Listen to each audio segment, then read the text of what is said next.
میگیرن کشورهای مختلف. I hope they make a deal.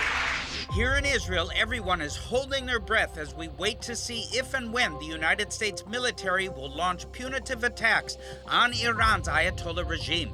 The death toll from the regime's violent crackdown on protests, which began in late December and escalated for several weeks before being crushed, just keeps rising, and with it, the chances of punitive American action. Meanwhile, Israel continues hitting Hezbollah targets both south and north of the Litani River in the hope of convincing them to stay out of the battle with Iran. In Gaza, Hamas is steadfastly refusing to disarm, and Israelis continue to absorb more bad economic news. All this and more is just ahead on this week's edition of VFI News.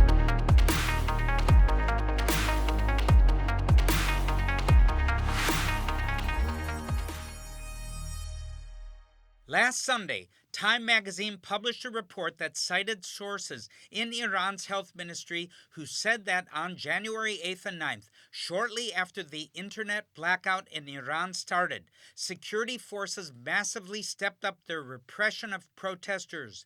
In those 2 days alone, 48 hours, the sources estimated that more than 30,000 Iranians lost their lives. Now, I'm inclined to take this estimate very seriously because it tracks with other reports of, for instance, security forces opening up on tightly packed crowds with heavy machine guns. If you've never served in the military, you might not know this, but a bullet fired from a heavy machine gun can penetrate all the way through a large tree and keep going when it exits out the other side. Now, without getting too graphic here, just take a moment to consider what hundreds of such bullets could do if they were fired at a large, densely packed crowd of people. Each of those hundreds of bullets would be dangerous to not just one or two people, but several. This scenario is reported to have played out in dozens of locations all over Iran.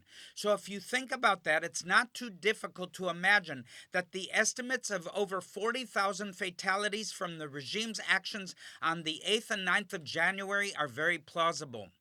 Adding to the plausibility of these numbers, the Time magazine report also spoke of hospitals being overwhelmed with the massive number of people arriving for treatment.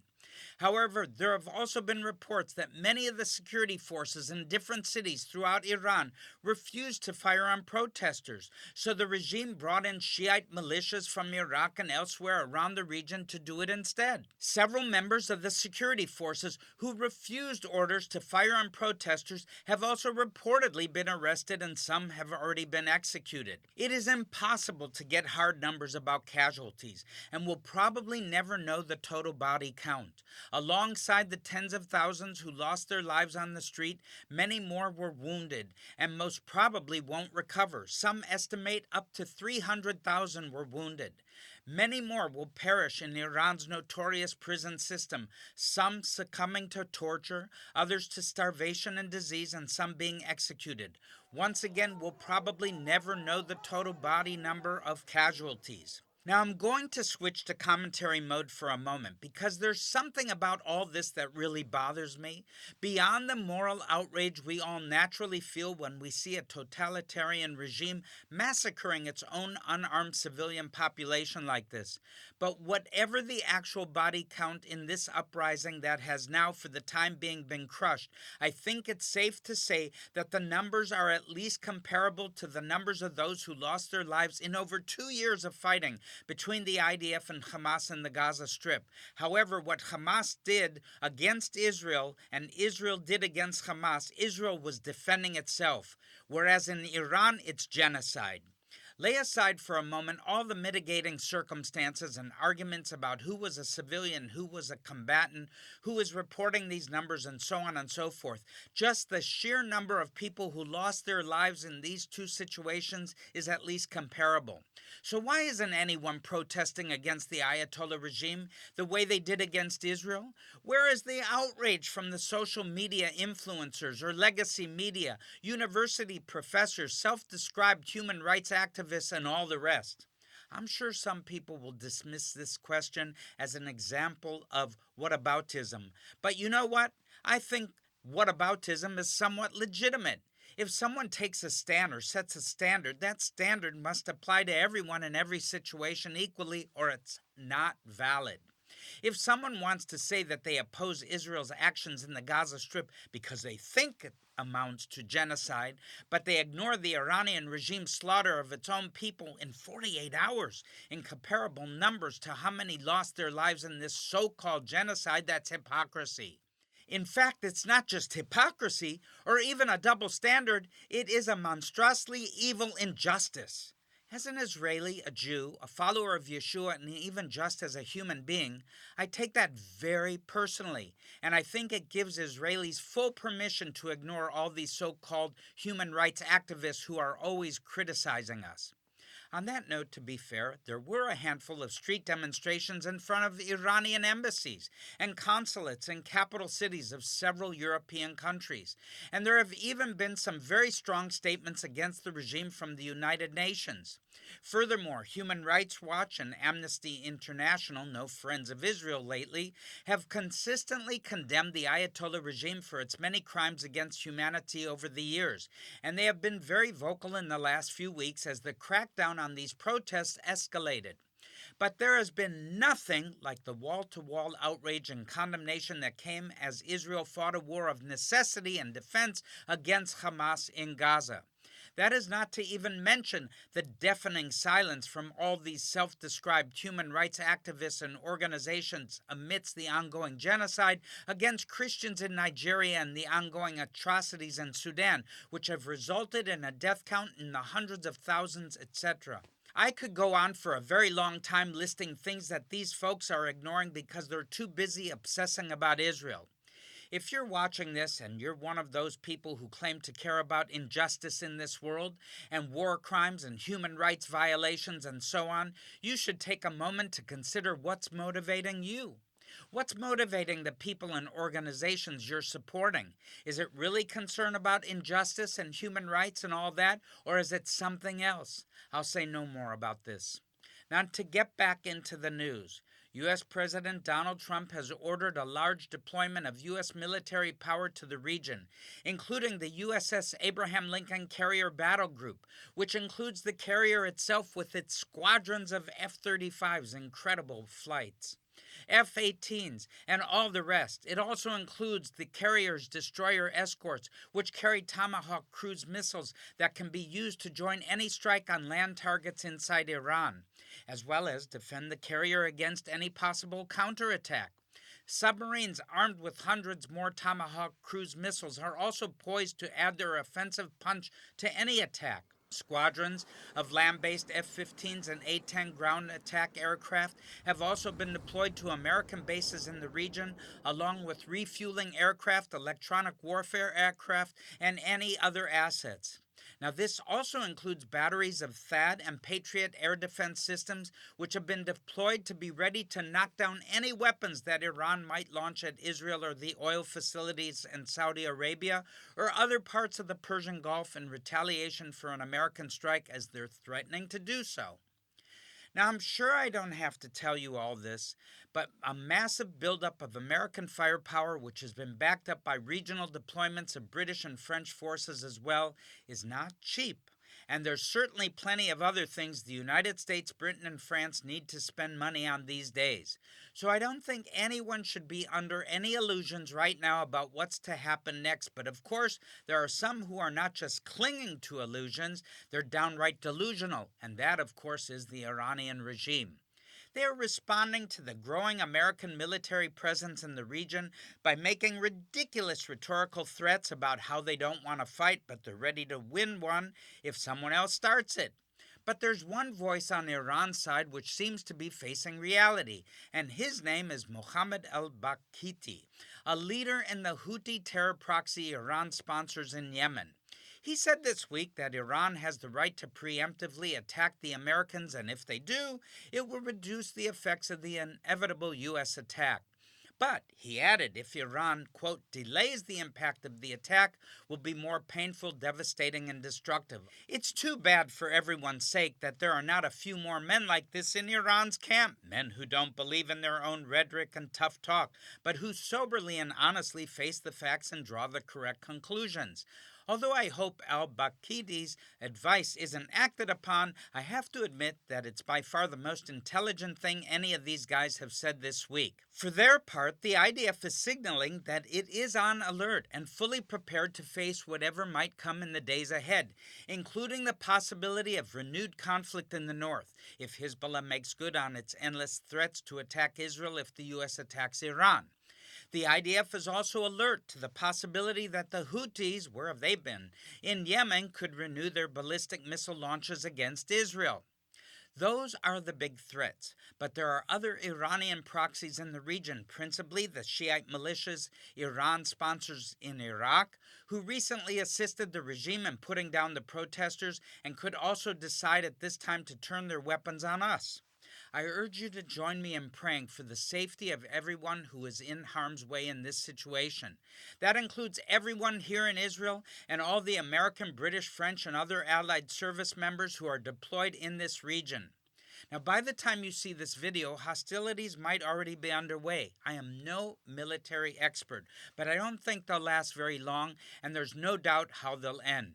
The only questions are about how many lives will be lost, how much damage will be done, and how much money it will cost and how long it will take to rebuild everything that's been destroyed not only in Iran, but in the entire region. A moment ago, I mentioned the IDF's operations on the northern border to guard against the possibility that Hezbollah will attack Israel in the event of an American attack in Iran. But you shouldn't take that to mean that the IDF is sitting on the border in their tanks waiting for something to happen. On the contrary, the IDF is actively striking Hezbollah targets in southern Lebanon with artillery, and further north, the Air Force is launching regular strikes on rocket launchers, weapons depots, Hezbollah training facilities, individual terror operatives, and more. This is what military planners call active defense, and what your dad or my father might call getting out ahead of the problem. The point is the IDF is trying to send a warning to Hezbollah that it knows where all the weapons, ammunition, fighters, and equipment Hezbollah is thinking about using to attack us, and it's able to hit them almost at will, so there's no point in even trying to attack Israel. Now, if Hezbollah fails to take the warning, then these limited strikes the IDF is carrying out now will help to minimize the effectiveness of any Hezbollah attack. It's also relevant to mention in this context that the Israeli Ministry of Tourism is making plans to evacuate the tens of thousands of foreign tourists who are in Israel this week in the event of hostilities. In recent days, several European airlines have suspended or reduced flights in and out of Israel, as well as Jordan and other countries, as the possibility of an American attack on Iran loomed. Don't worry, my tourist friends. Let's hope any disruption will be short, and as Israel's tourism ministry is on life support right now, and the hundreds of thousands of people who work in this industry, they need also a lot of help. On that subject, the Israeli economy is a very mixed bag as we move further into the new year of 2026. There have been some large exits of Israeli startups already in the month of January, but to be very honest, that sort of thing only helps a small number of people. The numbers from the Tel Aviv Stock Exchange also look good in the media reports about them, but at ground level, many Israeli households are struggling, and some are slipping below the water. Now, let's take a look at what's going on in Syria before moving on to Gaza, where some big news broke even as the VFI news team was in the process of preparing this report. The al-Jolani regime in Syria has moved aggressively in recent days to consolidate power in the northeast corner of the country, essentially squashing the Kurdish-dominated Syrian Democratic Forces, which had maintained a semi-autonomous enclave there for the last few years. This project was carried out with the approval and assistance of you-know-who, Turkey, which doesn't want the Kurds living in southeastern Turkey to get the idea that they could have something similar. America has also given a quiet nod of approval to this consolidation, despite the fact that the SDF was an American ally in the battle against ISIS and had been guarding several prison camps containing thousands of ISIS terrorists and their dependents. There are reports that large numbers of people escaped from these camps, and that's a mess that might take a great deal of effort to clean up. But the regime says it's taken control of these camps and that most of the prisoners are accounted for. Now, I'm not sure we should take them at their word, but at this point, there's not much more to say about this. We'll just have to keep an eye out open and see if ISIS makes a comeback in Syria. But for now, with the SDF neutralized, there is some concern in Israel that the regime will once again turn its attention to the Druze in Suwaida province south of Damascus. Now, Israel has given this population something that resembles an unofficial protectorate status, and the IDF is also continuing to deploy units on the Golan Heights and in the buffer zone, which is technically Syrian territory. This is a delicate situation, and Turkey is playing a deeply unhelpful role in it.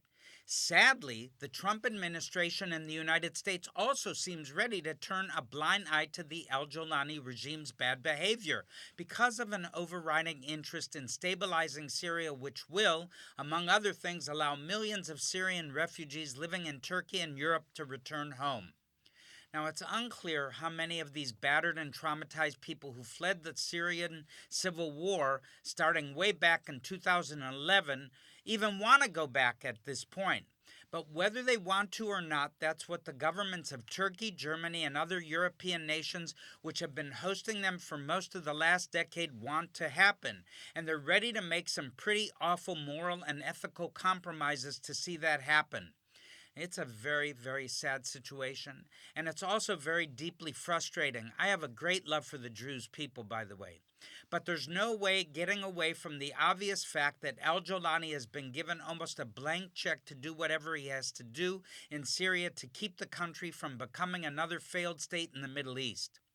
In the deeply depressing calculus of international relations in this season of history we find ourselves in, al-Jolani's harsh administration of Syria might be the best of the lousy options that we're forced to pick from. Now, speaking of lousy options, our next topic is the Gaza Strip. And we're going to start this segment with some good news because if you're still watching this report, I'm sure you could use some. On Monday evening, the news broke that the remains of the last of the hostages who were kidnapped into Gaza on October 7, 2023, Ran Gavili, had been located and would soon be brought back to Israel for a dignified burial. This will hopefully give Ron's family some closure, and it also brings a very painful and difficult chapter of modern Israeli history to an end. It also removes an obstacle to moving to Phase B of President Trump's ceasefire plan for the Gaza Strip. This phase is meant to include Hamas disarming and handing over civil administration of the civilian population to a technocratic committee, including representatives of the Palestinian Authority. Hamas has, in fairness, made some statements about being ready to follow through on the second part of this plan, but regarding its weapons, it is steadfastly refusing to disarm. Now, President Trump has said recently that Hamas will disarm or it will be annihilated. With all due respect, I'm not sure how seriously we should take that kind of rhetoric at this point. What is beyond dispute is that the IDF remains deployed on the Yellow Line, which bisects Gaza almost exactly in half from north to south, with the strategic city of Rafah or Rafah included in the area under IDF control. This is important because this week the decision was made that the Rafah crossing will be open for limited foot traffic going in both directions. This is one of those notorious confidence-building measures that always seems to just make everything more complicated and difficult, but one can hope that this time things will be different. We certainly need some kind of breakthrough in this situation because with the return of Ran Gavili's remains, Israel no longer has any pretext whatsoever to not move on to Phase B of the ceasefire plan. However, Israeli officials have been quick to declare that the first phase of Phase B must be the disarmament of Hamas, which, as I said before, they refuse to do before we can talk about reconstruction west of the Yellow Line. On that note, the United Arab Emirates has tabled a proposal this week to spend billions of dollars renovating the city of Rafah, building 100,000 apartments for families to move into, and otherwise fixing it up. Let's hope all this amazing vision can be realized because it would go a long way towards solving some of the problems we're facing in the Gaza Strip. Now, we're almost out of time for this week's report, so I'm just going to briefly go over some other big stories from Israel this week, starting with the ongoing drama in the Knesset, the Israeli parliament, over the issue of ultra-Orthodox enlistment in the IDF or lack of. The ongoing maneuvers over this issue in the Knesset, Israel's parliament, have once again brought us to the possibility of early elections. To that point, Finance Minister Bezalel Smotrich, whose party is projected to not even pass the electoral threshold in the next election, is saying the time has come for this Knesset to be dissolved and move into new elections because the budget is unlikely to pass anyways. He might be right, and that doesn't happen very often. I could say a lot more about that, but I'll leave it here for right now. We're almost out of time for this week's report, and I want to continue the tradition of ending with some good news, so here it is. The Pentagon published the Trump administration's National Defense Strategy document for 2026 this week, and it included some very warm words about Israel. And where I'm sitting, it's very cold. Specifically, it stated that Israel has long demonstrated that it is willing and able to defend itself with critical but limited support from the United States. Israel is a model ally, and we now have an opportunity to further empower it to defend itself and advance our shared interests, building on President Trump's historic efforts to achieve peace in the Middle East. The document has some much less kind things to say about many of Washington's other traditional allies, which makes these positive comments about Israel stand out even more. With that, I'm Barry Siegel, and this has been another edition of VFI News from Israel. So shalom, shalom. I'll see you next week. God bless you from the Middle East.